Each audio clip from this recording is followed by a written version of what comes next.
Ever fables, stories that make magic feel real. The Benevolent King, the battle for Veridonia's future. Once upon a time, in a lush green valley surrounded by towering mountains and sparkling rivers, there was a prosperous kingdom known as Veridonia.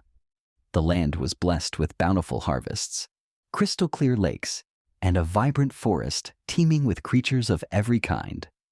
The people of Veridonia lived in harmony, guided by their wise and benevolent King Alden. King Alden was no ordinary ruler. He was a king who truly cared for his people and the land he governed. His crown was a simple circlet of gold, and his throne was made of sturdy oak, adorned with intricate carvings of nature.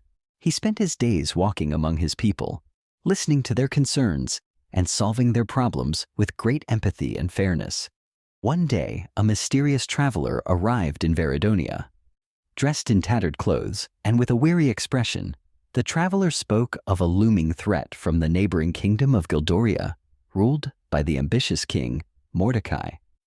According to the traveler, King Mordecai was preparing to invade Veridonia to claim its riches and fertile lands for himself.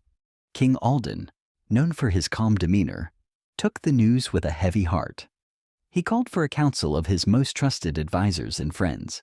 Among them were Lady Alara, the kingdom's skilled diplomat, Sir Roland, a brave knight, and Master Thorn, a wise old mage who knew many secrets of magic. The council met in the grand hall of the castle, where the tall windows let in streams of golden sunlight.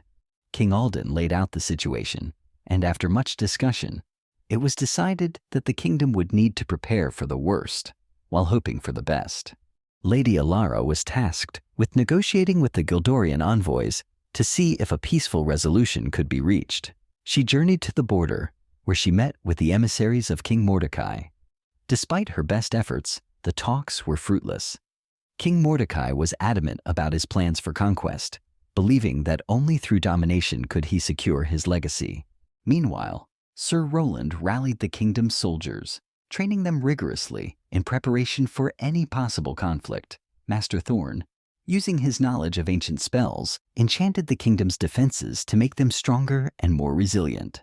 As days turned into weeks, the people of Veridonia worked together to fortify their homes and support their soldiers. They repaired walls, dug trenches, and made sure every family had enough provisions.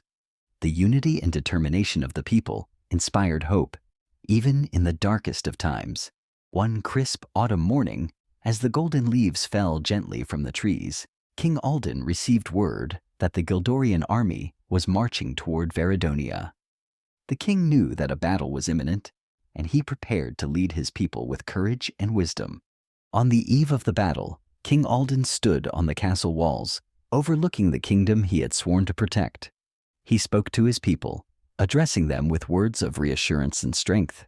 His speech was a beacon of hope, reminding everyone of the values they cherished and the bond they shared as a community. As dawn broke, the armies of Veridonia and Gildoria faced each other on the open fields. The air was tense with anticipation. The battle began with clashing swords and the roar of war cries. Despite their skill and bravery, the Gildorian forces were met with fierce resistance from the defenders of Veridonia. In the midst of the chaos, King Alden fought valiantly alongside his soldiers. His presence on the battlefield inspired his troops and boosted their morale. The clash of steel and the thundering of hooves filled the air, but the unity and determination of Veridonia's forces began to turn the tide in their favor. As the sun reached its zenith, a miraculous event occurred. Master Thorn, who had been preparing a powerful spell, unleashed a surge of protective magic over the battlefield. The spell created a shimmering shield that repelled the Gildorian attacks and left their forces disoriented and confused. Seeing their chances of victory slipping away, King Mordecai called for a retreat. The Gildorian army withdrew, and Veridonia was saved from the brink of invasion. The people cheered as their king and soldiers returned, victorious and weary, but triumphant. King Alden's leadership had once again proven to be the cornerstone of Veridonia's strength. The kingdom celebrated their hard-fought victory with a grand feast and a festival of unity. The people rejoiced, not just for their safety, but for the spirit of cooperation and resilience that had carried them through the crisis.